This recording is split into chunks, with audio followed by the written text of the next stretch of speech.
Baik. Ya.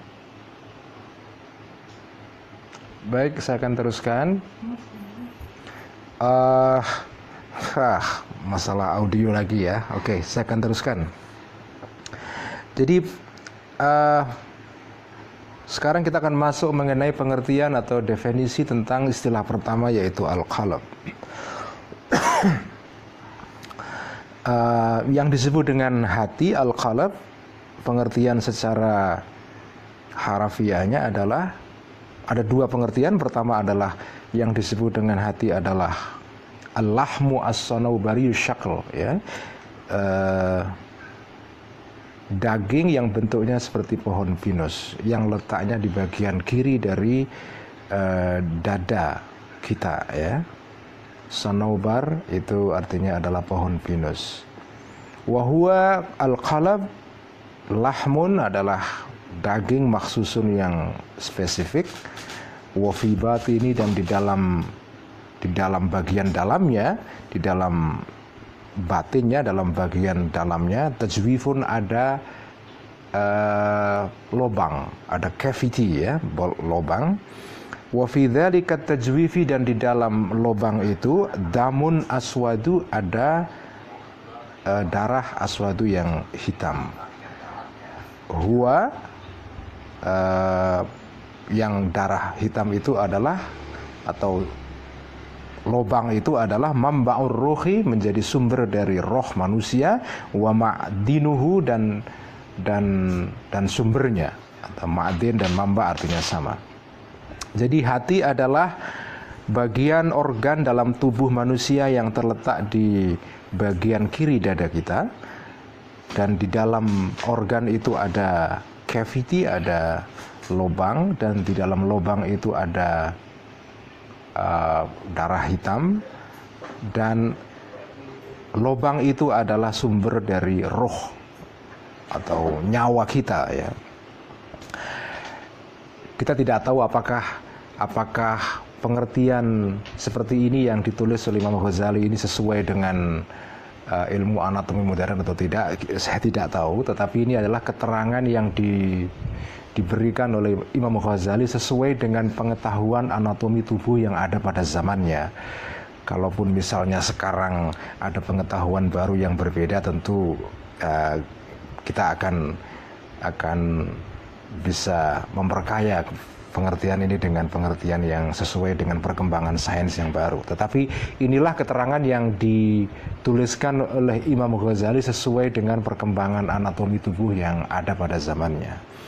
Tetapi ini tidak terlalu penting karena pengertian hati seperti ini sebetulnya tidak terkait langsung dengan pembahasan mengenai hati di dalam tinjauan ilmu tasawuf atau mistik, ya. Ini adalah pengertian hati secara anatomis, ya. Walasna, dan ini dikatakan oleh Imam Ghazali sendiri, walasna naqsidu, dan kita tidak memaksudkan al-ana sekarang ini syarha syaklihi, menjelaskan tentang bentuknya hati, wa kaifiyatihi, dan cara operasinya, cara bekerjanya, ya. Bukan hati dalam pengertian ini yang akan menjadi fokus pembicaraan Imam Ghazali di dalam bab ini. Sebab idh yata'allaku, karena berhubungan bihi dengan hati dalam pengertian ini, gharadul atibai, tujuan atau maksud dari para dokter, ya. Ini adalah hati, wilayah penjelasan hati atau jantung yang menjadi spesialisasi dari para dokter, dan ini bukan bagian dari bukan merupakan bagian dari tema yang akan dibahas oleh Imam Ghazali di sini. Wala yata'allaku, dan tidak berhubungan bihi dengan hati dalam pengertian itu al-aghradu diniyatu, tujuan-tujuan keagamaan. Wa hadzal qalbu, dan hati seperti ini maujudun, ada, ya, lil bahaimi, bagi atau untuk para binatang, ya, bahaim. Binatang juga punya hati semacam ini. Kalau hati maksudnya adalah organ tubuh, jantung, itu binatang juga punya. Bal huwa, bahkan hati dalam pengertian seperti itu maujudun, ada, lil mayyiti, bagi mayit, bagi orang yang sudah mati. Orang mati pun juga punya hati seperti itu. Wa nahnu, dan kami, maksudnya pengarang buku ini Imam Ghazali, idza atlaqna, ketika kita mengucapkan lafzul qalbi, lafal hati, fi hadza alkitab, dalam kitab ini, lam na'ni, ya, lam na'ni, dari kata ana, yakni tidak memaksudkan bihi dengan al-qalb dzalika, pengertian seperti itu. Ketika saya menggunakan istilah qalb di dalam kitab ini, dalam pembahasan ini, maka yang kami maksudkan bukan qalb dalam pengertian itu.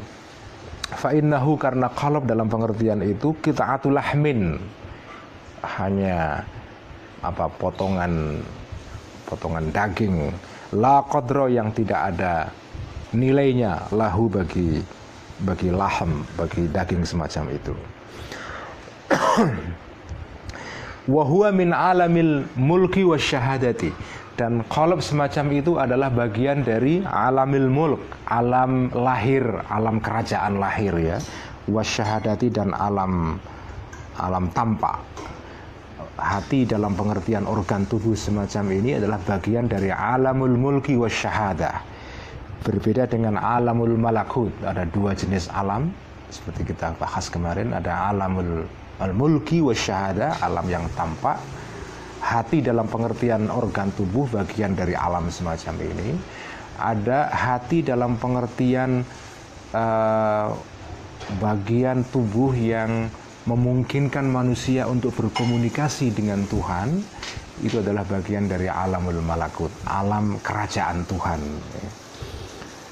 Idh tudrikuhu al-bahaim, karena hati semacam itu bisa dicerna, bisa dicerap al-bahaimu oleh binatang, ya, karena tampak. Kalau Anda keluarkan organ tubuh jantung semacam itu, Anda potong, Anda keluarkan, Anda tunjukkan kepada binatang, binatang bisa melihat. Bihasatil basori, binatang bisa melihat bihasatil basori, dengan indera mata. Fadlan, apalagi, ya, fadlan, apalagi anil adamiyina, manusia, orang-orang anak-anak Adam atau manusia. Kalau binatang bisa melihat organ tubuh semacam itu, apalagi manusia bisa melihat, ya. Ini pengertian pertama. Hati dalam pengertian pertama adalah organ tubuh, ya. Tapi ini bukan hati yang akan menjadi fokus pembahasan dari kitab Ihya di sini. Nah, lalu makna hati yang seperti apa yang menjadi tema pembahasan dalam kitab ini? Makna kedua, wal makna atsani, makna yang kedua dari hati, huwa adalah latifatun rabbaniyatun ruhaniyatun. Latifatun, sesuatu yang lembut, ya. Rabbaniyatun, yang bersifat ketuhanan. Ruhaniyatun, yang bersifat kerohanian. Inilah hati dalam atau hati yang akan menjadi fokus pembicaraan Imam Ghazali. Jadi hati maksudnya adalah sesuatu yang lembut, yang bersifat ilahi, yang bersifat spiritual di dalam diri manusia. Itulah qalb, ya. Laha, baginya, bihadzal qalbi al-jismani, dengan qalb dalam pengertian fisik ini, ta'alluqun, ada hubungan.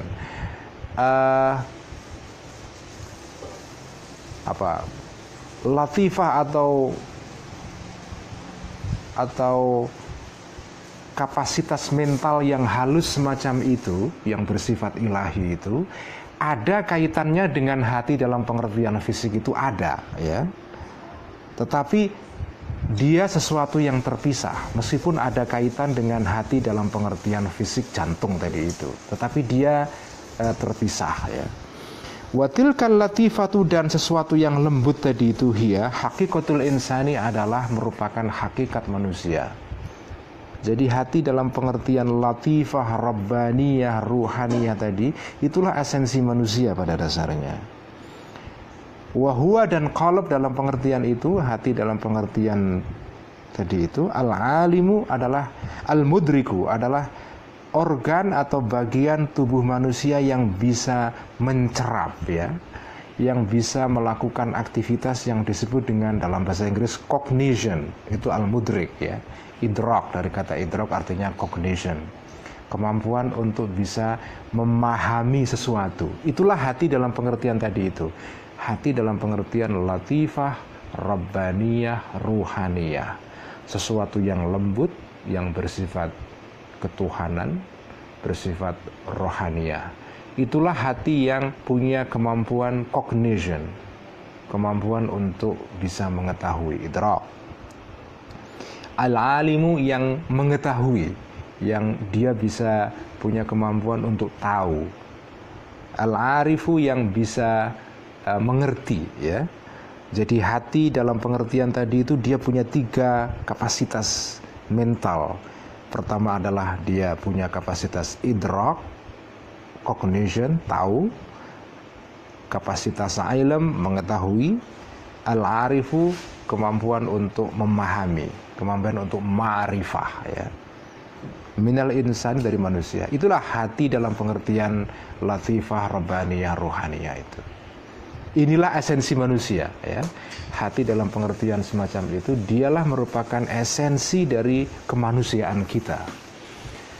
Bukan hati dalam pengertian organ fisik. Kalau hati dalam pengertian organ fisik, jantung binatang juga punya.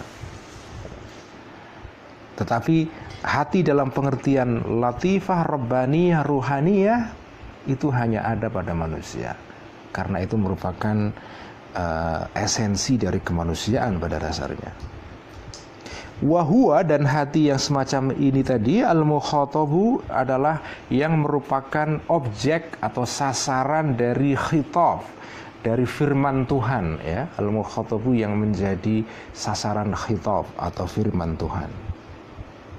Wal mu'aqabu, dan yang menjadi objek sasaran dari siksaan Tuhan. Jika Tuhan mengancam manusia dengan siksaan, maka ancaman ini sebetulnya sasarannya bukan manusia fisik, tetapi manusia melalui hatinya yang semacam itu, hati yang berupa latifah, rohaniyah, rabbaniyah.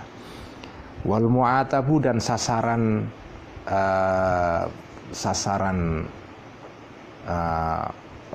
aitab atau sasaran kritik, sasaran kritik dari Allah, dari Tuhan.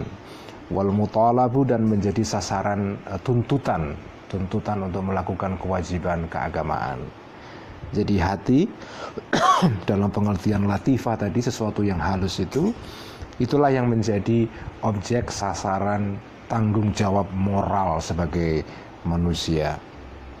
Jika Tuhan itu berfirman kepada manusia, dan firman-Nya mengandung moral obligation, tuntutan moral, do and don't, lakukan ini, jangan lakukan ini, maka sasaran dari firman Tuhan semacam itu sebetulnya adalah hati dalam pengertian tadi itu.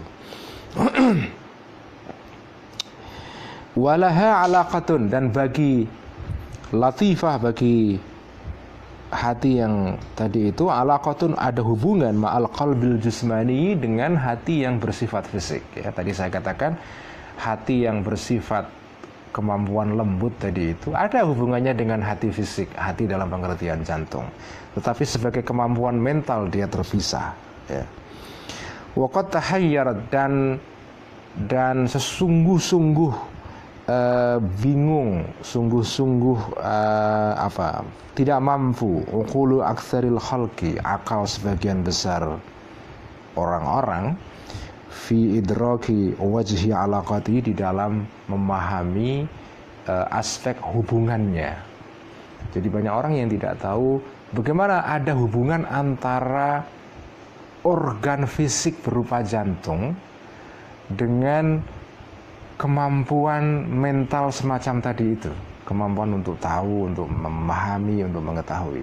Bagaimana organ yang sifatnya fisik tiba-tiba dia punya kemampuan yang sifatnya rohaniyah? Di mana hubungannya itu? Ini sesuatu yang menjadi pertanyaan besar para sarjana dari dulu, dan sampai sekarang pun juga masih menjadi misteri sebetulnya. Ya, sekarang kita sudah banyak diperkaya pengetahuan kita melalui riset-riset baru di bidang neuroscience ya, di bidang ilmu brain atau otak ya. Kalau berdasarkan riset di bidang neuroscience yang terakhir, sebetulnya seluruh aktivitas mental yang tadi kita sebut dengan pengetahuan, pemahaman, pengertian, idrak, ilm, ma'rifah, itu sebetulnya tempatnya bukan di jantung seperti diulas di sini oleh Imam Ghazali, tetapi tempatnya adalah di dalam otak, brain. Itu bagian dari hasil aktivitas di dalam otak kita berupa reaksi-reaksi elektro atau listrik di dalam otak kita, yang itu menghasilkan kemampuan-kemampuan yang sifatnya mental tadi, itu pengetahuan, pengertian, ma'rifah dan seterusnya. Itu kalau berdasarkan riset neuroscience yang terakhir ya. Jadi yang disebut dengan hati itu sebetulnya ada di otak juga. Ini kalau menurut neuroscience yang modern. Tetapi di dalam pengetahuan anatomi lama pada zaman Imam Ghazali, dan saya kira juga masih sering dipakai oleh orang-orang pada umumnya, biasanya orang membedakan antara otak dengan hati. Otak ada di kepala, hati ada di dalam dada ya. Nah, yang dimaksud dengan aktivitas mental yang bersifat ketuhanan tadi itu tempatnya di sini, bukan di sini. Itu kalau berdasarkan pengetahuan anatomi lama ya. Mana yang benar buat saya tidak terlalu penting, karena yang penting sebetulnya adalah pembahasan kita mengenai hati dalam pengertian rohaniyah tadi itu. Fa inna ta'alluqahu bihi, karena hubungan hati yang seperti itu bihi dengan al-qalbul jismani, dengan hati yang bersifat fisik tadi itu, yudahi menyerupai ta'alluqal a'radi, dengan hubungan a'rad ya. Accident dalam istilah filsafat atau teologi teologi Islam klasik, a'rad itu plural dalam bentuk jamak, mufradnya adalah a'rad. A'rad artinya adalah accident. Di dalam teologi klasik Islam yang itu banyak dipengaruhi oleh wawasan dari Yunani, dari filsafat Yunani, filsafat Helenistik, ada satu konsepsi tentang dua hal. Yang pertama adalah yang disebut dengan jauhar, disebut dengan inti atau atom. Yang kedua adalah arad ya. Jadi tubuh manusia misalnya itu terdiri dari dua aspek. Yang pertama adalah jauhar, intinya, materi dasarnya. Yang kedua adalah aradnya, accident-nya ya. Accident itu artinya adalah sesuatu yang terjadi kepada tubuh kita. Misalnya tubuh manusia itu ada dua dimensi di dalam dirinya. Ada tubuh yang berupa materi dalam diri kita, tubuh kita kan berupa materi juga. Nah, tubuh kita itu selain materi terdiri juga dari aspek yang lain, yaitu arad atau accident. Accident itu apa? Ya, misalnya tubuh kita bentuknya seperti ini, ada warnanya, ada putih, ada coklat, ada hitam. Kita punya tangan yang bentuknya seperti ini, bisa bergerak, kadang berhenti, kadang sakit, kadang sehat. Keadaan-keadaan yang terjadi pada tubuh kita itu disebut dengan accident. Sesuatu yang bersifat aksidental, sesuatu yang datang dan pergi. Itulah yang disebut dengan arad. Di dalam ontologi klasik yang dikenal atau dipakai di dalam teologi Islam lama yang banyak diilhami dari filsafat Yunani, ada dua konsepsi tentang jisim, jauhar, inti, dan arad, accident. Nah di sini Imam Ghazali menggunakan istilah ini juga. Jadi ini sebetulnya menunjukkan bahwa banyak orang berpandangan atau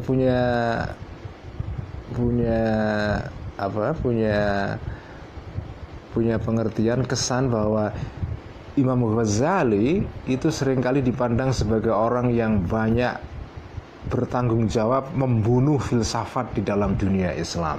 Itu kan salah satu persepsi yang berkembang selama ini kan. Imam Ghazali adalah the slayer of philosophy in the Islamic history, adalah orang yang membunuh filsafat di dalam sejarah Islam. Sebetulnya pandangan semacam ini tidak seluruhnya tepat. Riset-riset di dalam dunia akademis di Barat yang terakhir mengenai Imam Ghazali itu menunjukkan bahwa sebetulnya Imam Ghazali bukan orang yang benci filsafat dan bukan juga orang yang membunuh filsafat. Karena kalau kita telaah karya Imam Ghazali termasuk dalam Ihya ini,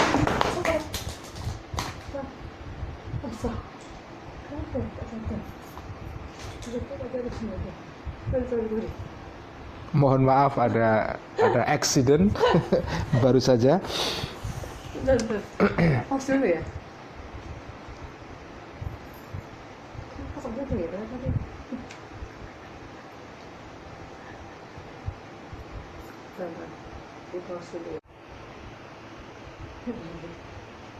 Minum dulu.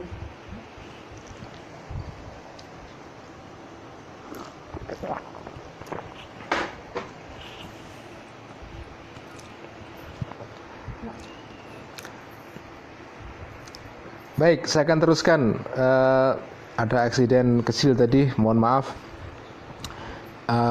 Jadi di dalam teologi Islam klasik, dalam ilmu kalam, tadi saya jelaskan ada istilah yang disebut dengan jauhar dan ard, ada esensi dan aksiden ya. Nah, banyak sekali orang yang punya kesan bahwa Imam Ghazali selama ini diasumsikan sebagai orang yang bertanggung jawab terhadap matinya filsafat di dalam dunia Islam. Sebetulnya itu tidak tepat. Tadi saya katakan riset-riset di kalangan para sarjana ahli Islam atau Islamisis di dunia Barat yang masih banyak sekali yang melakukan penelitian mengenai soal Imam Ghazali. Mereka sebetulnya menunjukkan bahwa sebetulnya tuduhan Imam Ghazali sebagai pembunuh filsafat itu tidak tepat. Karena kalau kita telaah, kita baca karya-karya Al-Ghazali, termasuk Ihya sendiri, sebetulnya banyak sekali Imam Ghazali ini masih memakai dan menggunakan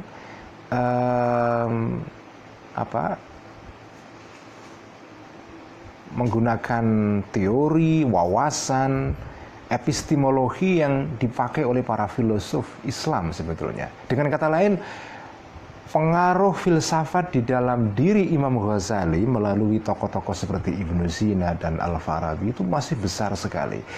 Memang betul Imam Ghazali itu mengarang buku judulnya Tahafutul Falasifah, ya.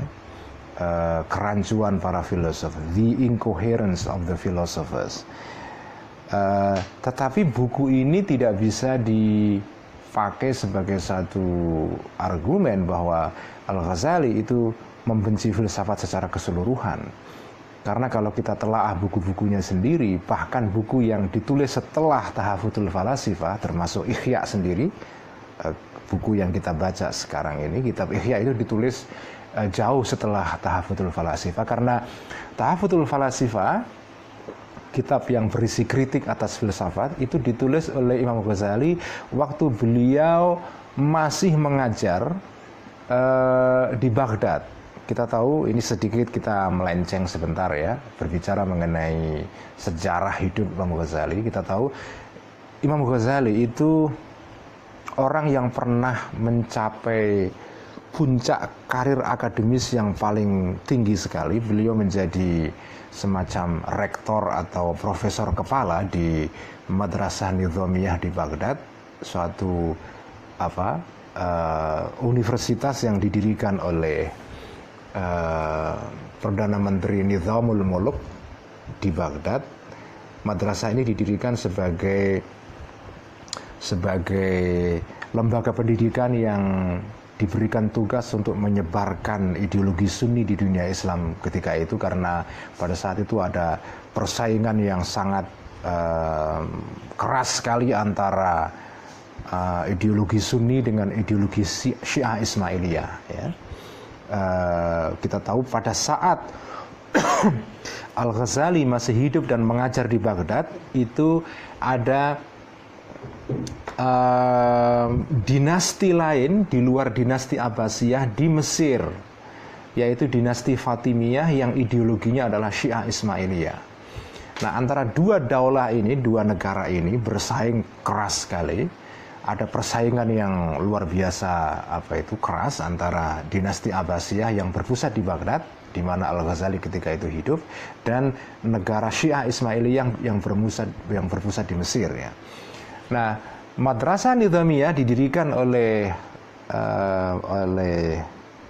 Perdana Menteri Nizamul Mulk, namanya Nizamul Mulk karena itu madrasahnya namanya Nizamiyah, didirikan sebagai benteng ideologi Sunni sebetulnya. Ya.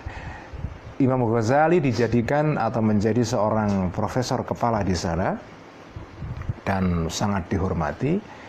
Nah, tetapi pada satu titik Imam Ghazali itu pernah mengalami semacam krisis spiritual, sehingga beliau meninggalkan seluruh jabatannya dan seluruh kemewahan dan reputasi akademis, gaji yang besar yang beliau nikmati waktu menjadi seorang profesor di Baghdad ini. Beliau tinggalkan semua itu dan beliau kemudian menjadi seorang yang melakukan uzlah atau menjalani kehidupan yang reklusif, yang menyendiri di Damaskus di Syria. Nah, waktu Al-Ghazali masih di Baghdad, beliau menulis buku dengan judul Tahafutul Falasifah, Kerancauan para Filosof. Nah, kitab Ihya itu ditulis oleh Imam Ghazali waktu beliau sudah meninggalkan seluruh jabatannya itu karena pernah mengalami krisis spiritual. Kitab Ihya itu ditulis waktu beliau melakukan meditasi selama bertahun-tahun di kota Damaskus di Syria. Dari sanalah beliau menghasilkan kitab ini. Nah, meskipun kitab Ihya ini ditulis pada saat Imam Ghazali sudah meninggalkan kota Baghdad, sesudah beliau menulis kitab Tahafutul Falasifah, tetapi kitab Ihya sendiri sebetulnya masih banyak sekali menggunakan beberapa istilah-istilah yang populer di kalangan para filosof juga. Kalau Anda teliti, nanti saya akan tunjukkan dalam beberapa bagian kitab Ihya ini, sebetulnya Imam Ghazali itu tidak seluruhnya meninggalkan filsafat. Beliau masih menggunakan filsafat.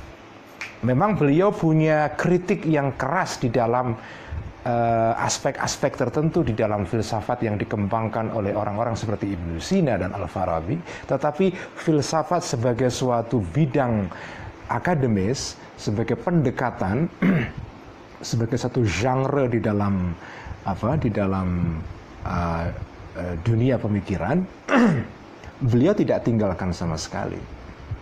Jadi tidak betul Al-Ghazali itu disebut sebagai orang yang membunuh filsafat lalu mematikan filsafat untuk selama-lamanya, karena bahkan dalam kitab Ihya pun sebetulnya banyak sekali istilah-istilah filsafat yang masih dipakai dan prosedur dan cara analisis yang sering dipakai dalam filsafat juga masih dipakai dalam kitab Ihya. Termasuk ini. Di sini Al-Ghazali menggunakan kata a'rad dan ajsam. Ya. Kata a'rad artinya adalah accident. Itu istilah yang khas di dalam dunia filsafat Islam yang dipakai oleh Ibnu Sina dan Al-Farabi. Ya. Jadi, nah di sini kalau kita lihat hubungan antara hati yang bersifat spiritual dengan hati yang bersifat fisik itu mirip dengan hubungan antara jauhar dan arad, antara jisim, antara wadak badan kita dengan aksidennya, ya. Kira-kira seperti itu. Jadi di sini menarik sekali Al-Ghazali tetap menggunakan cara analisa yang khas pada para filosof Muslim ya. Atau hubungan antara hati fisik dengan hati spiritual itu sama dengan hubungan antara al-awsaf sifat dan al-mausufat sesuatu yang disifati. Misalnya saya ambil contoh, di depan saya ada gelas ya. Ada gelas ini. Ini gelas bentuknya seperti ini. Gelas ini sebetulnya mengandung dua dimensi ya. Ini kita bicara sedikit mengenai soal filsafat ya. Mohon maaf. Agak sedikit rumit tetapi nggak apa-apa ya. Saya akan ajak Anda untuk masuk ke dalam alam filsafat Islam klasik. Kalau Anda belajar filsafat Islam klasik seperti dikembangkan oleh orang-orang seperti Ibnu Sina dan Al-Farabi, Anda melihat gelas semacam ini, maka gelas ini mengandung dua dimensi. Dia gelas ya, tetapi dia juga punya aspek lain, yaitu atribut. Sesuatu yang mensifati gelas itu. Misalnya, dia warnanya putih, warnanya transparan karena terbuat dari kaca, bentuknya bulat ya. Dia punya handle, tempat untuk memegang gelas ini, dia terbuat dari kaca. Jadi gelas ini punya banyak sifat padanya ya, punya ausaf, punya atribut ya. Dia punya sifat-sifat banyak di sini. Tetapi dia sendiri juga ada dimensi yang lain, yaitu dia sebagai gelas ya. Dia sebagai gelas dan dia sebagai gelas yang punya atribut banyak di sini. Jadi gelas itu adalah gelas dan juga sifat-sifatnya. Jadi ada dua dimensi. Nah, hubungan antara hati fisik dengan hati spiritual kira-kira sama dengan hubungan antara gelas dan sifat-sifatnya. Gelas yang terbuat dari kaca, sifat-sifatnya yang transparan, yang mudah pecah kalau jatuh misalnya, dan seterusnya.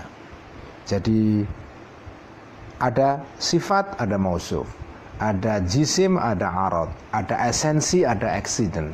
Selalu begitu. Itu sebetulnya bagian dari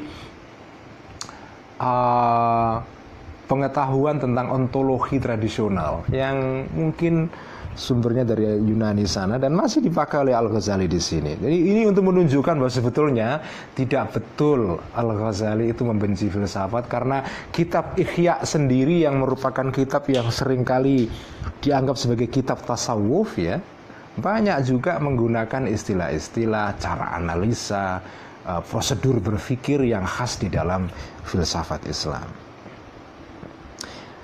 Au ta'alluqal musta'mili lil alati bil alati, atau seperti hubungan antara seorang pengguna alat dengan alatnya ya. Itulah hubungan antara hati spiritual dan hati fisik.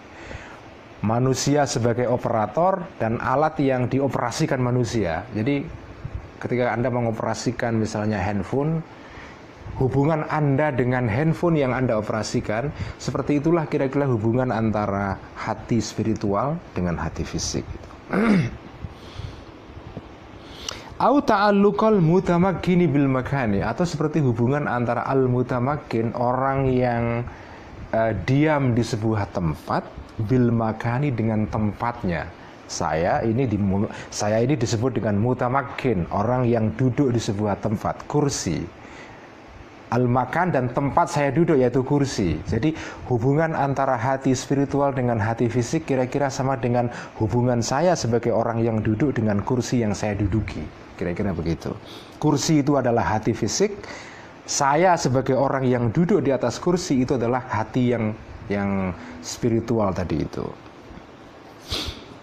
Nah, ini memang agak sedikit rumit, karena itu Al-Ghazali mengatakan seperti ini, wa syarhu dzalika, dan keterangan mengenai ini, mimma, termasuk sesuatu, natawaqqahu, yang saya hindari, yang kami hindari ya. Natawaqqa artinya adalah dari kata wiqayah, sesuatu yang kami takuti ya. Lima anaya ini karena dua alasan. Ini Penjelasan mengenai ini sengaja saya hindari untuk dijelaskan secara detail karena dua hal. Ahaduma, yang pertama, annahu, sesungguhnya ini semua muta'alliqun, berhubungan bi'ulumil mukasyafati, dengan ilmu mukasyafah. Soal hati yang spiritual tadi dan hubungannya dengan hati fisik itu bagian dari ilmu mukasyafah, ilmu laduni kalau dalam istilah tasawuf ya, ilmu yang berasal dari Tuhan, dan itu sifatnya rahasia dan mungkin tidak layak untuk dijelaskan terlalu detail karena mungkin bisa menimbulkan salah pengertian. Walaisa gharaduna, dan tidak tujuan kami min hadzal kitab, dari kitab ini, illa uluma al-muamalati, kecuali ilmu muamalah. Kitab Ihya yang saya tulis ini, yang ditulis oleh Al-Ghazali ini, adalah kitab yang berhubungan dengan ilmu muamalah, ilmu yang terkait dengan kehidupan kita di dunia ini, bukan ilmu mukasyafah. Ilmu mukasyafah itu ilmu yang diperoleh manusia berdasarkan pengalaman langsung beribadah kepada Allah, bermeditasi, bermunajat, dan seterusnya. Itu semua ilmu yang sifatnya rahasia, itu bukan menjadi objek pembahasan kami di sini. Kami hanya membahas ilmu muamalah, bukan ilmu mukasyafah. Soal hati yang bersifat spiritual tadi itu adalah bagian dari pembahasan ilmu mukasyafah, karena itu saya hindari di sini. Wathani, dan kedua, anna tahqiqahu, dan sesungguhnya klarifikasi atau penjelasan yang sifatnya substantif mengenai hati yang spiritual tadi itu, yastata'i, menuntut ifsya'a sirrir ruhi, untuk menyebarkan rahasia roh atau nyawa roh ya. Kalau kita mau menjelaskan hati yang sifatnya spiritual tadi itu, kita harus membongkar rahasia roh. Wadzalika, dan itu mimma, termasuk sesuatu, lam yatakallam, yang tidak berbicara, fihi, mengenainya, Rasulullah sallallahu alaihi wasallam, Rasul sallallahu alaihi wasallam. Bahkan Nabi sendiri tidak pernah masuk membicarakan mengenai rahasia roh semacam itu. Bahkan ketika Nabi ditanya oleh sahabatnya mengenai apa itu roh, wahyu turun kepada Nabi dan menjelaskan, kulir ruhu min amri rabbi, katakanlah roh itu adalah bagian dari rahasia Tuhan, Tuhanku. Kami tidak bisa menjelaskan itu karena itu rahasia Tuhan. Jadi kalau Nabi aja tidak berani membahas mengenai itu, apalagi saya, Al-Ghazali, dalam kitab ini. Saya tidak akan membahas mengenai itu. Falaisa li ghairihi, maka tidak boleh bagi selain Nabi an yatakallama, untuk berbicara fihi, mengenai hati yang semacam itu. Wal maksudu, dan maksud, anna, sesungguhnya kami, idza atlaqna, ketika kita mengucapkan lafzul qalbi, lafal qalb ya, fi hadzal kitabi, dalam kitab ini, ketika kami menggunakan kata qalb dalam kitab ini, aradna, kami memaksudkan bihi, dengan qalb tadi, hadhil latifata. Kalau kami menggunakan atau memakai kata qalb dalam kitab ini, yang kami maksudkan bukan qalb hati fisik, tetapi hati dalam pengertian kemampuan yang sifatnya rohaniyah dan ilahiyah tadi itu. Wa gharaduna, dan tujuan kami, dzikru awsafiha, menyebutkan sifat-sifat latifah tadi itu ya, rahasia, sifat-sifat dari hati sebagai kemampuan rohaniyah, wa hawaliha, dan keadaan-keadaannya. La dzikru haqiqatiyah, tidak menjelaskan hakikatnya atau esensi dari hati rohani, fi dzatiha, di dalam dirinya. Yang kami jelaskan di sini bukan hati sebagai hati rohani dalam pengertian esensinya, tetapi sifat-sifatnya, keadaan-keadaannya. Karena kalau hakikatnya itu hanya Allah yang tahu, dan kami tidak berani mengulasnya di sini. Wa ilmul muamalati, ilmu muamalah, yaftakiru, membutuhkan, ila ma'rifati sifatiha, kepada pengetahuan tentang sifat-sifatnya, wa ahwaliha dan keadaan-keadaannya, wala yaftakiru dan tidak butuh ila dzikri haqiqatiyat untuk atau kepada penjelasan tentang hakikatnya atau substansinya. Jadi ilmu muamalah, ilmu tentang tindakan kita sehari-hari di dunia ini, bukan ilmu mukasyafah. Ilmu muamalah itu hanya cukup menjelaskan hati dalam pengertian sifat-sifatnya, keadaan-keadaannya, tidak hati dalam pengertian substansi dan hakikatnya, ya. Ini yang pertama. Jadi hati ada dua pengertian, hati fisik, ada hati rohani, ya.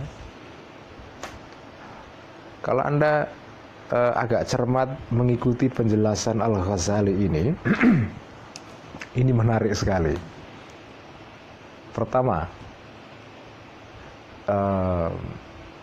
seluruh penjelasan yang dituliskan oleh Al-Ghazali di dalam kitab Ihya ini, terutama mengenai hati tadi itu, kita nggak menjumpainya di dalam Al-Quran, dalam hadis, bahkan di dalam keterangan para sahabat.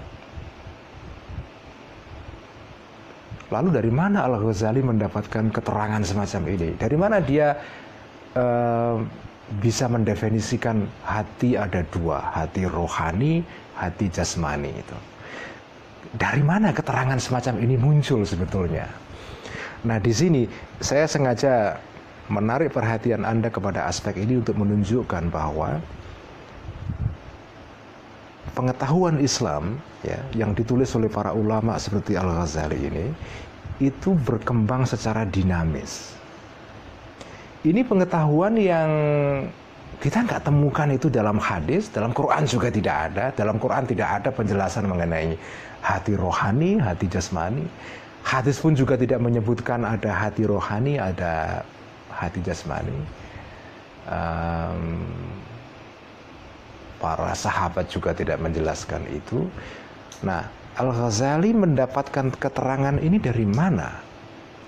Nah, di sini kita harus menggalinya berdasarkan sejarah perkembangan pengetahuan kebatinan atau mistik atau tasawuf di dalam sejarah Islam sendiri. Jadi pengetahuan Islam ini menarik sekali, itu berkembang secara gradual, bertahap, dari zaman Nabi, sahabat, tabi'in sampai kepada Al-Ghazali. Al-Ghazali kita tahu hidup pada abad ke-6 Hijriah, pada abad ke-11 Masehi. Artinya ya sekitar 500 tahun setelah wafatnya Nabi. Nah, pada zaman Al-Ghazali itu hidup, itu ilmu mengenai kebatinan, mengenai kerohanian, mengenai spiritualitas, tasawuf, mistik, itu sudah berkembang cukup canggih sebetulnya. Jadi Al-Ghazali ini hanya melanjutkan bangunan pengetahuan yang sudah dikerjakan oleh para ulama Islam sebelumnya. Tokoh-tokoh atau ulama Islam pada generasi pertama yang sudah mulai masuk ke dalam ilmu tentang rohaniyah ini, tentang kerohanian, misalnya seperti Imam Junaid, ya, yang juga di Baghdad hidupnya, ya, itu hidup jauh sebelum Imam Ghazali pada abad ketiga Hijriah, tahun 300-an. Al-Ghazali hidup pada tahun 500-an, ya, jadi sekitar 200 tahun. Hidupnya Al-Junaid itu 200 tahun sebelum Al-Ghazali. Al-Junaid itu sudah mulai masuk ke dalam pembahasan mengenai ilmu kerohanian. Ada tokoh seperti Dhunnun Al-Masri, Abu Yazid Al-Bistami, ada Sahal At-Tustari, ada Al-Hallaj, itu juga hidup sebelum Al-Ghazali. Jadi ada tokoh-tokoh besar yang datang sebelum Al-Ghazali. Ada tokoh penting yang kitabnya banyak sekali dijadikan dasar oleh Al-Ghazali untuk penulisan kitab Ihya ini. Salah satu sumber referensi yang banyak dirujuk oleh Al-Ghazali di dalam menulis kitab Ihya ini adalah kitab yang ditulis oleh Imam Abu Thalib Al-Makki, yaitu Qutul Qulub ya. Kitab Qutul Qulub itu beberapa kali dirujuk oleh Al-Ghazali dalam kitab Ihya ini. Ini menjadi sumber juga. Jadi Imam Ghazali ketika menulis ini semua itu sebetulnya bukan dari nol. Tapi beliau itu berpijak kepada diskursus mistik, pembahasan mistik, ilmu tentang tasawuf yang sudah dibangun oleh para ulama Islam sebelumnya. Dan itu kaya sekali ya, luar biasa kaya. Al-Ghazali datang pada saat ilmu tentang kerohanian ini sebetulnya sudah berkembang cukup canggih. Ada tokoh-tokoh yang besar seperti tadi itu yang saya sebut Al-Hallaj, Dhunnun Al-Masri, Sahal At-Tustari, Abu Yazid Al-Bistami, Al-Junaid, Abu Thalib Al-Makki, dan seterusnya. Itulah yang menjadi sumber-sumber yang mendasari kitab Ihya ya. Tetapi dengan mengatakan seperti ini tidak berarti bahwa Imam Ghazali di dalam kitab Ihya ini dia hanya sekedar mengutip saja, enggak. Al-Ghazali juga menyumbangkan kontribusi yang baru. Jadi di dalam kitab Ihya ini ada kontribusi yang orisinal dari Imam Ghazali. Tetapi juga ada sumber-sumber yang diperoleh dari para mistikus yang datang sebelum beliau. Ya, pengetahuan seperti itu. Pengetahuan itu kan berkembang secara gradual ya.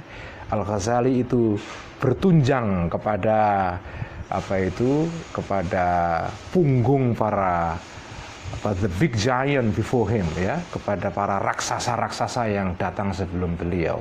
Al-Ghazali itu berdiri di atasnya. Seperti yang dikatakan oleh Isaac Newton kan. Isaac Newton pernah mengatakan, ya saya mengembangkan fisika Newton itu karena saya berdiri di atas pundak para raksasa-raksasa al-Amaliqah ya, para raksasa yang datang sebelum saya. Kalau saya baca kitab Ihya ini ada hal-hal baru yang orisinal yang nggak saya temukan pada para mistikus sebelumnya, tetapi juga banyak hal yang juga sudah pernah dibahas oleh para ulama-ulama tasawuf sebelum Al-Ghazali. Jadi pembahasan mengenai Al-Qalb ini menunjukkan salah satu juga orisinalitas Al-Ghazali, selain juga Al-Ghazali juga meminjam dari para ulama sebelumnya. Misalnya tadi saya sebutkan ketika Imam Ghazali menggunakan istilah-istilah terminologi yang berasal dari para mutakallimin, para falasifah, para filosof-filosof muslim seperti jauhar arad, jisim dan arad, itu semua sebetulnya adalah istilah-istilah yang sudah pernah digunakan oleh para ulama filsafat sebelum beliau. Agak sedikit menyimpang, tetapi semoga masih relevan dengan pembahasan kita. Jadi itulah ya, disitulah kita menemukan orisinalitas tetapi juga sekaligus kontinuitas ya. Ada yang orisinal pada Al-Ghazali, tetapi juga ada kesinambungan antara diskursus yang ditulis oleh Al-Ghazali dengan diskursus yang ditulis oleh para ulama sebelum beliau. Oke, itu adalah pengertian mengenai hati. Jam berapa sekarang? Jam 10. Mbak Ines, jam 10 ya. Kita teruskan sedikit ya. Al-lafdzu tsani, lafal yang kedua, ar-ruhu adalah ruh. Nah, ini adalah kata atau istilah yang sering kali kita dengar, roh. Apa itu roh sebetulnya? Wa huwa roh ya. Ini agak unik karena kata roh di dalam bahasa Arab itu termasuk kata yang bentuknya adalah maskulin, tetapi status atau kelaminnya itu adalah feminin ya. Kata roh itu maskulin bentuknya, tetapi seringkali dipakai dalam bentuk muannats atau feminin. Tetapi di sini Al-Ghazali memperlakukan kata ruh sebagai maskulin dengan bukti menggunakan kata huwa, ya, domir atau kata ganti huwa. Kenapa tidak hiya tapi huwa? Nah, ini menarik, ya. Kata ruh di sini dipakai oleh Al-Ghazali sebagai dalam bentuk maskulin, tidak feminin. Mungkin yang dimaksudkan di sini adalah lafzur ruhi, bukan ruhnya tapi lafal ruh. Lafzun kan maskulin, ya. Jadi wahwa, jadi kalau memakai cara pesantren, cara membacanya adalah wahwa utawi lafzur ruhi aidon yutlaku iku dipakai, ya, digunakan. Karena itu di sini digunakan kata ganti maskulin huwa karena yang dimaksudkan bukan ruhnya tetapi lafal ruhnya. Jadi wahwa lafal roh aidon juga yutlaku dipakai fima di dalam sesuatu ya ta'alaku yang berhubungan bijinsi gharadina dengan jenis tujuan kami. Lima anaya ini karena dua alasan, karena dua makna, ya, dua pengertian. Jadi kata roh itu sama dengan kata hati juga punya dua makna. Ahaduhuma, yang pertama, roh itu adalah jismun, adalah jisim, adalah organ, ya, jisim. Latifun yang halus sekali. Memba'uhu yang sumbernya tajwiful qalbi, lobang di dalam jantung al-jusmani yang bersifat fisik. Jadi ini sekali lagi, ya, ini adalah pengertian roh di dalam konteks anatomi yang dikenal pada zaman Imam Ghazali dulu pada abad ke-11 Masehi.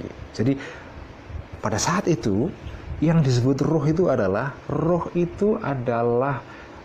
organ tubuh yang halus sekali, yang menyerupai sebuah energi, ya. Tapi dia jisim, dia adalah anggota badan, ya. Mungkin sekarang ini, ya, pengetahuan kedokteran atau anatomi modern mungkin akan berbeda, tetapi pada zaman itu roh itu didefinisikan sebagai jismun latifun, organ tubuh yang halus. Karena itu seringkali kalau kita melihat ilustrasi tentang roh di dalam komik-komik populer, misalnya kalau ada orang meninggal misalnya digambarkan ada anggota tubuh halus yang keluar dari tubuh kasar, gitu kan. Ketika orang meninggal itu digambarkan ada tubuh halus yang meloloskan diri, yang keluar dari tubuh kasar manusia dan dia terbang. Nah, ini sebetulnya penggambaran semacam itu, visualisasi roh semacam itu berkaitan dengan pengertian yang ada pada zaman klasik dulu. Roh itu adalah jismun latifun, ya. Roh itu adalah anggota badan yang halus, yang tempatnya ada di dalam cavity, di dalam lobang yang ada di dalam jantung manusia. Fayunsharu biwasitatil uruqid dawaribi ila sairi ajza'il badani. Fayunsharu, maka tersebar, maka disebarkan, ya, anggota tubuh yang halus tadi itu disebarkan biwasitatil uruqi, melalui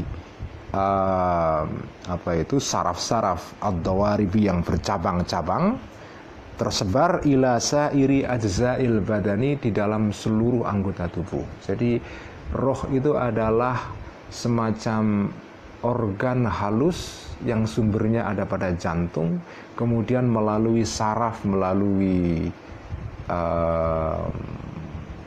otot-otot dalam tubuh manusia disebarkan ke dalam seluruh anggota tubuh.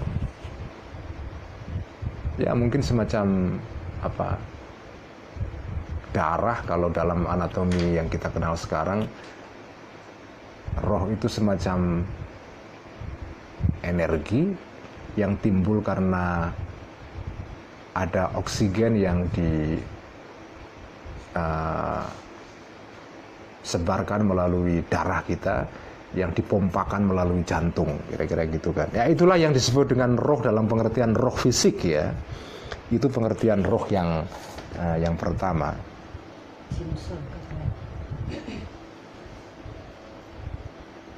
Oh, di dalam versi cetakan Indonesia itu Jinsun. No, enggak. Ini pasti ada kesalahan cetak ini. Saya punya edisi Ihya seperti yang ada pada sebagian teman-teman itu yang saya beli di sini, cetakan Toha Putra kalau tidak salah. Yang sumbernya itu mungkin juga dari Darul Fikr. Itu ada beberapa kesalahan cetak yang cukup banyak. Termasuk ini ya, Jismun Latifun dalam edisi yang sebagian yang beredar di pasaran di sini itu disebutkan Jinsun Latifun ya. Yang benar adalah Jismun ya. Inilah problem apa yang kita hadapi di kalangan kita, karena jadi kitab-kitab klasik yang ditulis oleh para ulama ini itu kan dulunya, saudara-saudara sekalian, dulunya itu kan ditulis dengan tangan. Itulah yang disebut dengan makhtutoh ya, sesuatu yang ditulis dengan khot, dengan tangan. Jadi dulu sebelum ditemukan mesin cetak oleh Gutenberg, itu orang-orang zaman generasi kakek-kakek kita dulu pada abad-abad lampau itu kalau ngaji itu, bayangkan dulu itu orang harus menyalin secara manual. Kitab itu ya ditulis secara manual dengan tangan, itulah yang disebut dengan makhtutoh. Dan orang dulu itu kalau ingin punya kitab, ya, dia datang kepada seorang tukang penyalin naskah yang disebut dengan al-warraq dulu ya. Jadi ada profesi zaman klasik dulu yang disebut dengan al-warraq atau an-nassakh. Orang-orang yang tugasnya adalah menyalin kitab. Jadi kalau kita mau ngaji, kita nggak punya kitab, kalau sekarang pergi ke toko, dulu nggak ada toko karena nggak ada mesin cetak. Orang datangnya adalah ke al-warraq, orang yang tukang penyalin naskah. Jadi kita datang, Bang, tolong dong salinkan Ihya. Udah disalinkan, dan itu butuh waktu berbulan-bulan karena tulisan tangan dan harganya mahal sekali. Tidak semua orang mampu untuk mempunyai kitab pada zaman itu. Nggak semua orang, karena semua kitab itu ditulis tangan, ya. Nah, ketika kita masuk ke era modern, kemudian kita mengenal mesin cetak, itu kemudian mengalami masalah karena tulisan tangan yang berupa manuskrip yang kita warisi dari generasi dulu itu kadang-kadang ada kesalahan cetak juga, karena ya namanya penyalin naskah, mereka kadang-kadang nggak ngerti isi kitab itu, hanya ditulis saja, kadang-kadang keliru kan, atau kadang-kadang karena naskah itu sudah lama sekali, kertasnya rusak, kemudian tulisannya blobor, kalau dalam bahasa Jawa ya tahu kan blobor ya. Ya, ditulis dengan mangsi apa tinta lama itu, tinta Cina ya, tinta Cina. Ya kadang-kadang kena air blobor atau apa menjadi terhapus kan, lalu kata Jinsun menjadi Jismun gitu, kita nggak tahu juga kan. Karena itu manuskrip lama itu ketika mau dicetak ulang itu butuh yang disebut dengan editor. Nah, tidak semua makhtutoh atau manuskrip lama yang terbit sekarang ini itu dikerjakan oleh editor ahli. Kadang-kadang ya penerbit yang hanya sekedar mencari untung, ada naskah lama dicetak begitu saja, naskah itu tidak dikerjakan oleh editor yang ahli, dan karena kalau editor ahli kalau mau mempublikasikan manuskrip lama itu tidak cukup hanya dengan satu makhtutoh. Dia harus mengumpulkan semua makhtutoh yang ada, yang tersebar di berbagai perpustakaan, dia bandingkan satu dengan yang lain, ada perbedaan naskah enggak, mana yang paling mendekati kebenaran kira-kira, dan itu yang disebut dengan ilmu filologi yang sekarang berkembang di dalam dunia akademis ya. Dan itu rumit sekali ya. Nah kalau Jinsun itu artinya jenis ya. Kalau Jismun ya artinya wadak atau jisim ya, yang tepat sebetulnya Jismun. Kembali lagi ke cerita saya tadi itu. Jadi sekarang termasuk kitab Ihya ini, setahu saya sampai sekarang ini saya belum menjumpai edisi Ihya yang dikerjakan dengan melalui editing akademis ya. saya mendengar sudah ada yang mulai mengerjakan itu, apakah sudah terbit atau belum? Tapi sejauh ini yang saya tahu edisi-edisi Ihya yang ada sekarang itu edisi-edisi yang belum dikerjakan secara sungguh-sungguh melalui proses editing akademis. Sampai sekarang saya belum menemukan. Termasuk edisi yang saya pakai ini edisi terbitan Daru Ibnu Hazm dari Lebanon. Tetapi setelah saya bandingkan dengan edisi Ihya yang saya punya, edisi Darul Fikr yang dikopi oleh Toha Putra Semarang, yang dipakai banyak di pesantren saat ini ya. Saya punya juga itu. Saya bandingkan, saya menemukan beberapa perbedaan yang agak mengganggu. Pada edisi Toha Putra itu masih banyak sekali kesalahan-kesalahan cetak. Itulah alasannya kenapa saya menganjurkan memakai edisi yang diterbitkan oleh Daru Ibnu Hazm ini, karena saya melihat relatif lebih baik kualitas edisinya ya. Termasuk ya tadi ini contohnya Jismun Latifun dalam edisi apa yang Anda punya, sebagian yang Anda punya itu Jinsun Latifun ya. Yang benar adalah Jismun Latifun ya. Jadi roh itu adalah organ tubuh yang halus. Tubuh halus kira-kira gitulah itu roh ya. Yang kemudian menyebar melalui otot-otot, melalui saraf, itu menyebar ke seluruh tubuh kita. Nah, ini menarik bagian berikutnya ini. Wajaroyanuhu fil badani ya. Aliran tubuh halus ini ya. Jadi tubuh halus ini mengalir seperti air sungai begitu. Wajaroyanuhu, dan aliran tubuh halus ini fil badani, dalam tubuh kita. Wa fayadhanu anwaril hayati, dan apa itu? Dan fayadhan itu artinya banjir, membanjirnya, meluapnya cahaya kehidupan. Jadi roh itu mengalir dan meluap seperti air banjir dalam bentuk seperti cahaya ke dalam seluruh tubuh ya. Jadi roh itu berupa semacam ya energi kehidupan yang kemudian mengalir tumpah ke dalam seluruh bagian badan kita, masuk ke dalam indera kita ya. Anwaril hayat, cahaya hidup, wal hissi, dan indera, wal basari, dan apa itu indera penglihatan, wasam'i, dan indera pendengaran, wasyammi, dan indera penciuman, minha, dari ajza'ul badan itu, ala a'dha'iha, kepada anggota ajza'ul badan, mengalirnya roh dan tubuh halus tadi itu, dan mengalirnya cahaya ke dalam seluruh anggota badan kita itu yudohi. Ini khobarnya kata Wajaroyanu, yudohi, menyerupai fayadhanar nuri, seperti mengalirnya cahaya, minas siraji, dari lampu, alladzi yudaru, yang diedarkan, fi zawayal baiti, ke dalam seluruh sudut-sudut rumah. Kalau Anda punya lampu, Anda sulut, Anda hidupkan, terutama kalau lampu tradisional ya, sentir, nah, masih ingat kan sentir, atau kalau di Jawa dulu teplok, lampu minyak itu, kalau Anda hidupkan, itu kan dalam hitungan mungkin sepersekian detik itu cahayanya itu pelan-pelan mengalir, kemudian merembet dan mencahayai seluruh sudut-sudut rumah. Itu kan prosesnya mengalir sebetulnya. Kalau kita bayangkan misalnya cahaya lampu sendir itu difoto dan kemudian diputar ulang dengan slow motion ya, yang slow-slownya, mungkin kita bisa melihat cahaya itu bergerak secara pelan-pelan ya. Dari lampu itu kemudian dia masuk ke dalam sudut-sudut rumah itu. Nah, kira-kira tubuh halus yang berupa roh, yang berupa cahaya tadi itu, yang mengalir ke seluruh tubuh manusia itu, seluruh bagian-bagian organ manusia itu, kira-kira menyerupai cahaya lampu tadi itu ya. Jadi ya, kira-kira roh itu seperti cahaya. Seperti cahaya lampu yang mengalir menyinari sudut-sudut rumah.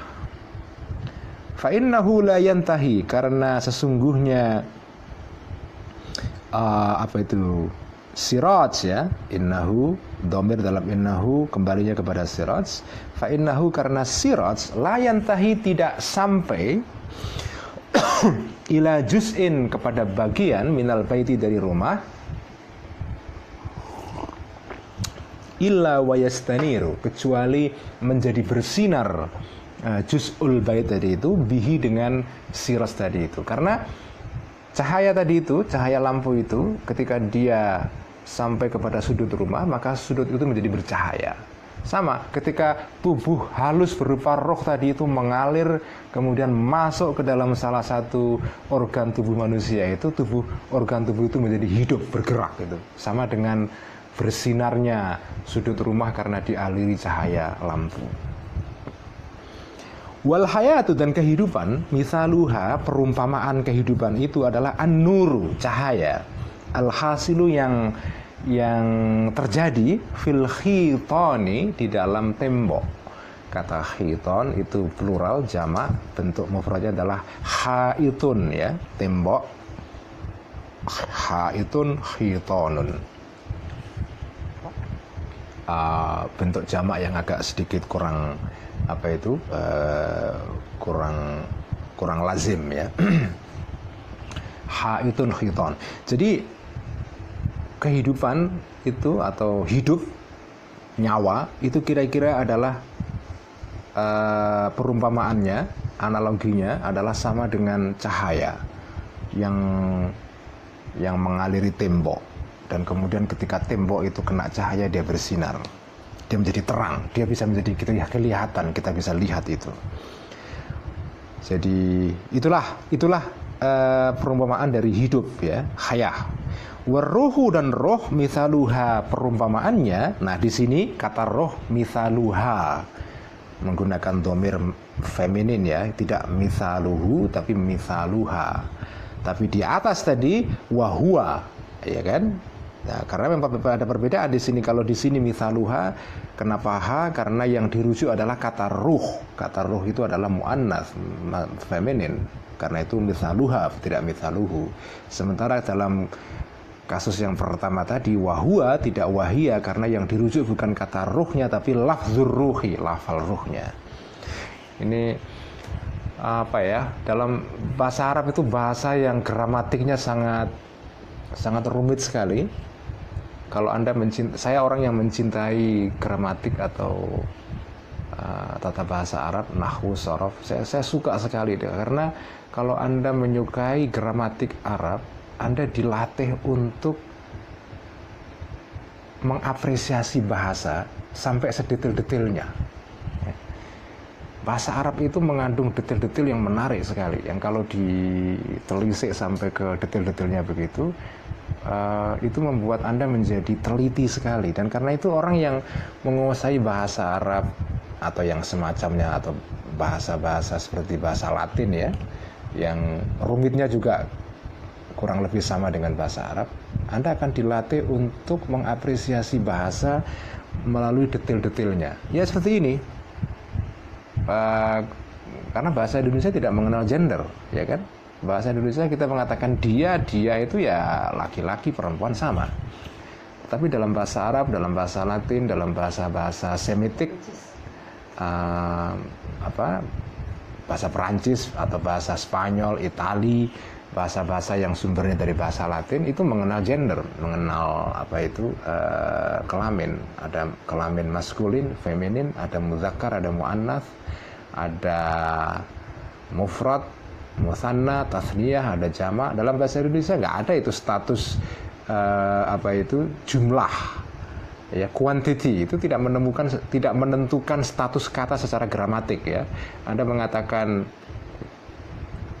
dua orang datang, ya kan? Dalam bahasa Indonesia kan kita mengatakan dua orang datang. Dalam bahasa Arab, dua orang datang dengan satu orang datang dan banyak orang datang itu secara gramatik itu ungkapannya beda-beda ya.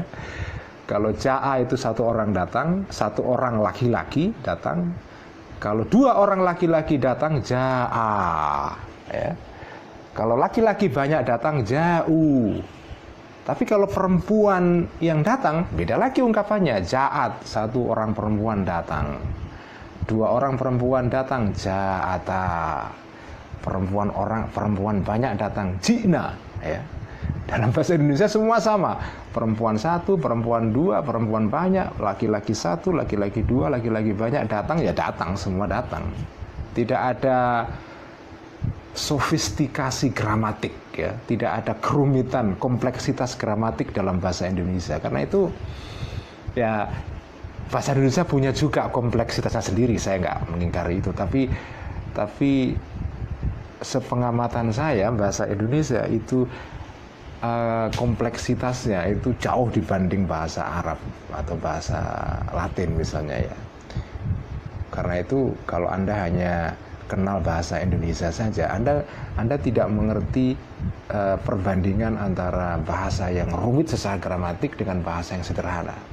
Dengan belajar bahasa Arab, ya, Anda akan mengetahui betapa menariknya sebuah bahasa yang punya kompleksitas gramatik, ya. Ya tadi ini saya hanya ingin menunjukkan saja betapa rumitnya soal kata ganti tadi itu, ya. Wahwa ada mithaluha, kenapa tidak mithaluhu, karena itu maskulin, feminin tidak maskulin, kenapa dia maskulin, dan seterusnya. Itu pembahasan sendiri yang menarik. Waruhu, dan ruh mithaluha, perumpamaannya as-siraju adalah lampu. Jadi roh itu seperti lampu, kehidupan itu seperti cahaya yang muncul dari lampu, ya. Wasaroyanur ruhi, dan mengalirnya roh, waharokatuhu, dan geraknya roh, lagi-lagi di sini Al-Ghazali menggunakan kata ganti maskulin, waharokatuhu, tidak waharokatuha. Jadi di sini yang dimaksudkan bukan ruh tapi lafzur ruhi, ya. Fil batini, di dalam bagian internal tubuh manusia itu mithlu harakatis siraji, seperti gerak lampu, fi jawanibil baiti, di dalam sudut-sudut rumah, bitahriki muharrikihi, dengan digerakkannya seorang yang menggerakkan lampu itu. Kalau lampu itu digerakkan, maka cahaya itu kemudian mengaliri sudut-sudut rumah itu. Nah, kira-kira kehidupan, nyawa itu seperti itu. Nyawa itu mengalir dalam tubuh manusia, mengaliri seluruh bagian-bagian organ dalam tubuh manusia, seperti cahaya yang dikirim oleh lampu dan kemudian mengalir ke dalam sudut-sudut rumah itu. Menurut saya ini metafor yang menarik. Hidup atau roh itu seperti cahaya. Walaisa syarhuhu, dan tidak keterangan mengenai roh yang seperti ini min gharadina, termasuk tujuan kami. Ini roh dalam pengertian fisik, ya. Ini bukan topik pembicaraan kitab Ihya, karena idzil muta'alliqu bihi, ya, idzil muta'alliqu bukan muta'allaqu, ya.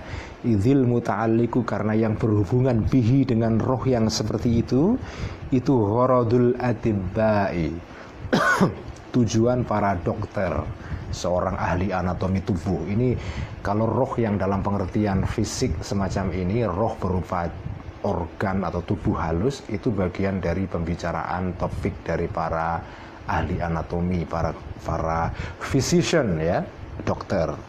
Alladzina yu'alijuna, yang mentreatment, mengobati al-abdana, tubuh manusia atau tubuh fisik, tubuh lahir, ya. Fa'amma gharadu atibba'id dini, adapun tujuan dokter agama, ya, ada dokter tubuh, ada dokter roh. Ini menarik istilah Al-Ghazali ini. Ada atibba'ul abdan, ada atibba'uddin, ya. Itu beda. Ada dokter yang berurusan dengan tubuh, ada dokter yang berurusan dengan badan, dengan agama. Ada dokter hati, ada dokter tubuh. Fa'amma gharadu atibba'id dini, adapun tujuan dokter agama, al-mu'alizina, yang mengobati lil qalbi, terhadap hati, hatta yansaqa, sehingga hati itu datang, bergabung, tergiring, datang ila jiwari rabbil alamina, ke sisi Tuhan seluruh alam raya sampai kita meninggal tadi. Nanti ya, dokter hati yang mengobati hati manusia sampai hati itu nanti sampai kepada Tuhan. Kalau tujuan dokter yang berkaitan dengan hati semacam ini, falaisa yata'allaku, maka tidak berhubungan bisyarhi hadzal ruhi, dengan keterangan roh semacam ini aslan sama sekali. Kalau dokter hati, dia tidak berurusan dengan penjelasan soal roh dalam pengertian tubuh halus tadi itu. Bukan itu. Nah, lalu roh seperti apa? Nah, ini roh dalam pengertian kedua. Al-ma'na tsani, makna yang kedua, huwa al-latifatul alimatu. Roh dalam pengertian kedua adalah al-latifatu, adalah kapasitas halus. Saya akan menyebutnya sebagai kapasitas halus ya. Al-latifah itu adalah kemampuan halus, kemampuan yang subtil. Al-alimatu yang bisa mengetahui, al-mudrikatu yang bisa mengerti, minal insani, dari manusia. Jadi roh itu dalam pengertian kedua sama dengan hati tadi itu, kapasitas spiritual untuk mengerti dan paham. Itulah roh dalam pengertian yang non fisik. Wahua, roh semacam ini itu alladzi syarahnahu, yang kami menerangkannya fi ahadi ma'ani al-qalbi, di dalam salah satu makna qalb. Roh dalam pengertian kedua ini pengertiannya sama dengan qalb dalam pengertian yang tadi itu. Wahua, dan roh semacam ini alladzi itu adalah arada, yang memaksudkannya, aradahu Allah Ta'ala biqaulihi, dengan firman-Nya. Inilah roh yang dimaksudkan oleh Allah ketika Allah berfirman, qulir ruhu min amri rabbi. Qul, katakan wahai Muhammad, ketika engkau ditanya oleh para sahabatmu mengenai apa makna roh itu, maka katakanlah ar-ruhu, roh itu min amri rabbi, termasuk rahasia Tuhanku. Ketika Allah berfirman, katakan Muhammad, roh itu adalah rahasia Tuhanku, yang dimaksudkan dengan roh sebagai rahasia Tuhan itu roh dalam pengertian kedua ini, yaitu kemampuan, kapasitas spiritual untuk tahu dan mengerti dan paham. Ini bagian dari rahasia Tuhan. Wahua, dan roh dalam pengertian seperti ini, amrun, perkara ajibun yang menakjubkan, rabbaniyun yang bersifat ketuhanan. Ini bagian dari rahasia dan keajaiban ketuhanan ya. Ta'juzu, yang tidak mampu, aktsarul uquli, sebagian besar akal, wal afhami, dan pemahaman manusia, an darki, bisa dibaca andarki atau andaroki ya, andarki hakikati, dari mengetahui hakikatnya, substansinya ya, esensinya.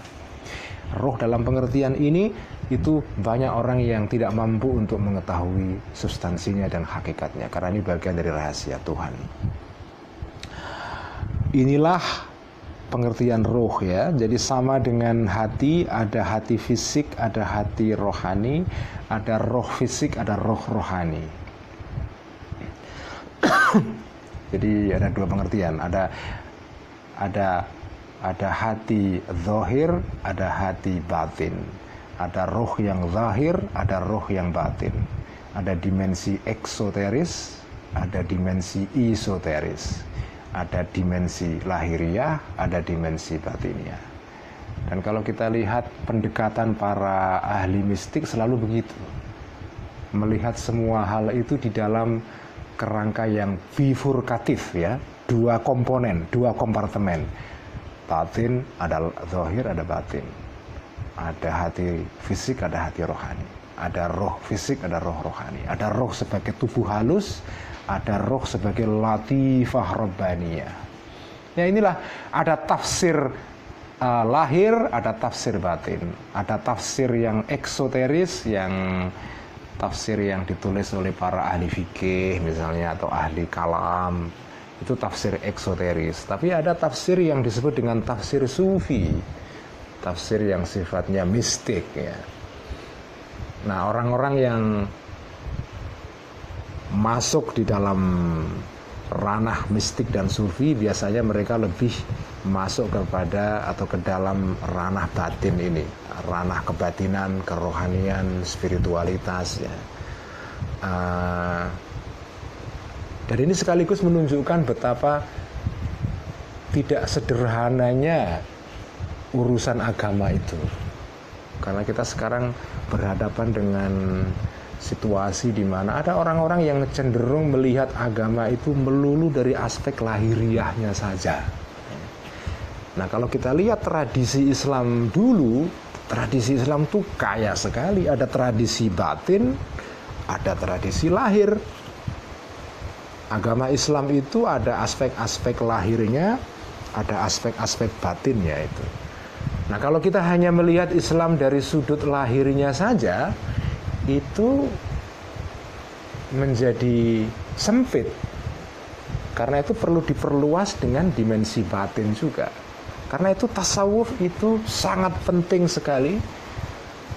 Bahkan saya berani mengatakan tasawuf itu adalah jalan keberagamaan yang bisa membantu umat beragama, terutama Islam, untuk tidak terjatuh, tidak terjerembab ke dalam sikap-sikap keberagamaan yang merasa benar sendiri, merasa paling lurus sendiri, dan seterusnya. Ini sebelum saya tutup, sebelum saya akhiri pengajian pada malam hari ini, saya akan cerita sedikit. Ini cerita berkait dengan sejarah Imam Ghazali sendiri. Imam Ghazali itu ya samalah dengan kita, namanya manusia ya. Waktu muda, Imam Ghazali itu pernah waktu masih muda itu ya kayak kita lah. Waktu masih muda dulu sok merasa benar sendiri gitu, fanatik dan menyalahkan orang lain. Waktu masih muda, Al-Ghazali itu pernah, waktu beliau masih menjadi murid dari seorang ahli fikih besar, ahli fikih di dalam mazhab Syafi'i, namanya Imam Haramain ya. Al-Ghazali itu punya guru Imam Ghazali yang paling penting adalah Imamul Haramain Al-Juwaini. Waktu Al-Ghazali masih sekolah di Madrasah Nizamiyah di Nisabur ya, di kota Nisabur, Iran bagian utara yang dekat dengan Laut Kaspia. Waktu itu Al-Ghazali masih muda, belajar dengan Imam Haramain. Nah, Imam Haramain waktu masih hidup, beliau ini memang pengikut mazhab Syafi'i dan sekaligus defender atau pembela mazhab Syafi'i yang sangat fanatik. Beliau menulis kitab fikih Syafi'i yang sangat terkenal, judulnya adalah Nihayatul Matlab ya. Ini kitab fikih Syafi'i yang penting sekali karena itu merupakan semacam ensiklopedi mazhab Syafi'i. Saya nggak tahu berapa jilid itu, besar sekali. Nah, Al-Ghazali waktu masih muda, beliau pernah menulis buku tentang usul fikih, judulnya adalah Al-Manhul min Ta'liqatil Usul. Kitab judulnya Al-Manhul. Ini merupakan kitab ringkasan tentang usul fikih yang didasarkan kepada ceramah-ceramahnya gurunya, yaitu Imam Juwaini.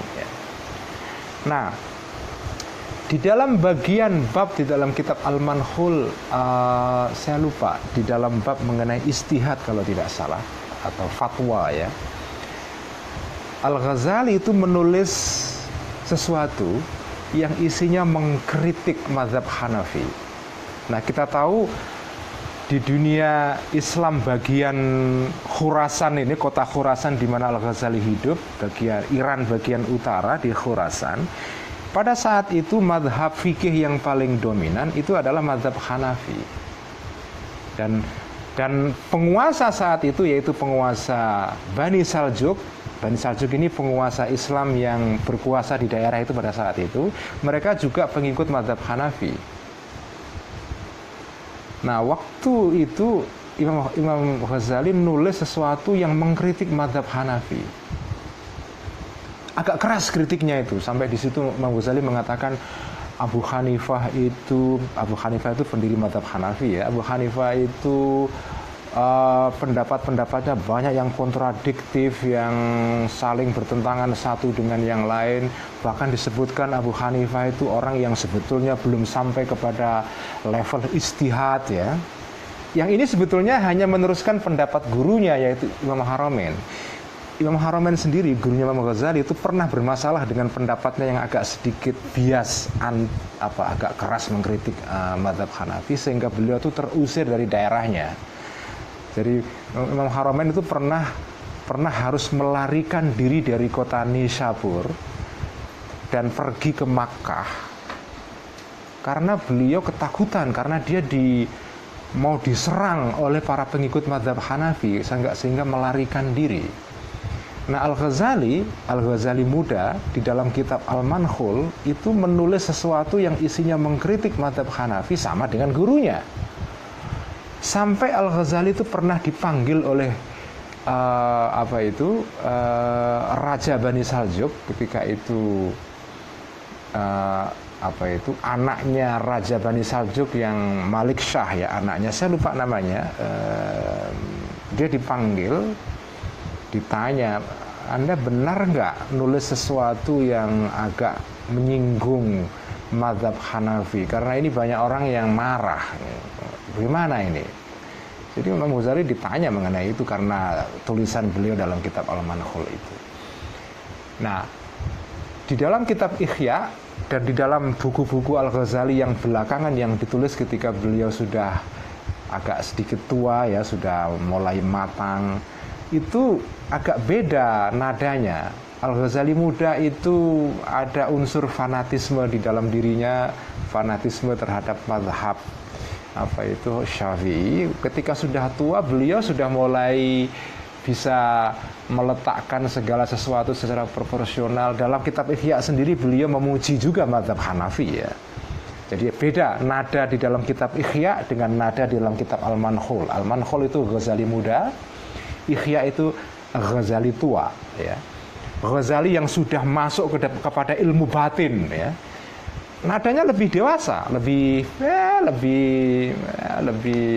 bijak lah, lebih hikmah ya. Nah, itu contoh. Jadi kalau Anda hanya berpegang pada ilmu lahir toh, itu Anda bisa punya sifat merasa benar sendiri. Persis seperti yang dialami oleh Al-Ghazali di dalam kitab Al-Manhul. Gara-gara itu Al-Ghazali punya masalah dengan orang-orang di sekitarnya karena diprotesi segala macam. Ghazali tua di dalam Ihya nadanya beda, lebih bijaksana. Bahkan Al-Ghazali itu pernah bersumpah waktu Al-Ghazali sudah meninggalkan jabatannya di Baghdad, kemudian menjadi seorang sufi yang mengembara di Damaskus. Beliau pernah mengembara sampai ke Palestina dan berziarah kepada makam Nabi Ibrahim di Hebron. Di depan makam Nabi Ibrahim itu Al-Ghazali itu berjanji, sejak saat ini saya tidak akan lagi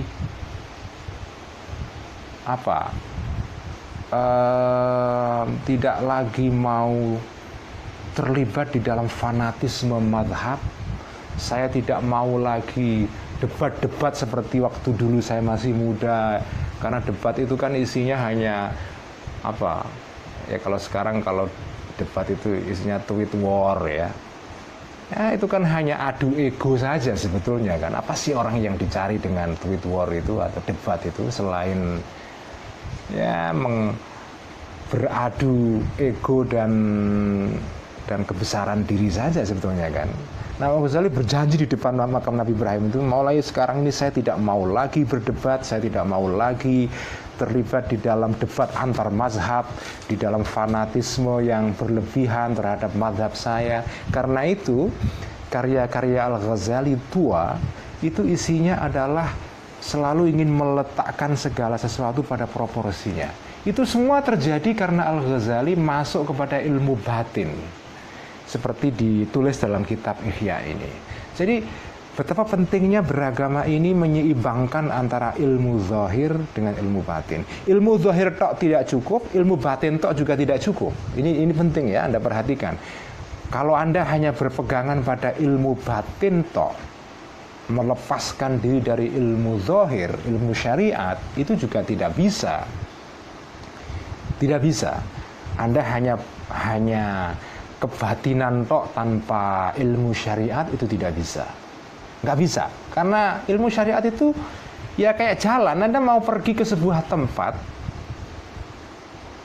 nggak bisa kalau nggak melalui jalannya. Kalau Anda mau pergi ke Pasar Minggu dari arah Jati Bening rumah saya ini, ya saya harus melewati Kampung Melayu, Cililitan, Jalan Pasar Minggu, sampai ke tujuan. Nggak mungkin saya dari Jati Bening langsung jumping melalui ilmu BIM Salabim, nggak bisa.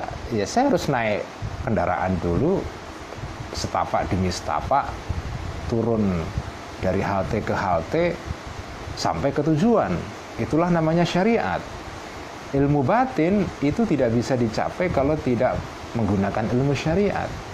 Nah, Al-Ghazali muda itu Al-Ghazali yang mungkin bisa kita sebut Al-Ghazali yang syariah oriented, kira-kira begitulah. Al-Ghazali tua dalam kitab Ihya itu menyeimbangkan antara ilmu batin dan ilmu zahir, ilmu zahir dan ilmu batin. Sekian pengajian Ihya pada malam hari ini. Semoga bermanfaat. Kita akan bertemu besok masih di halaman 878 besok malam. Kita akan teruskan sampai sekian. Kita baca alhamdulillahirabbil alamin. Wassalamualaikum warahmatullahi wabarakatuh.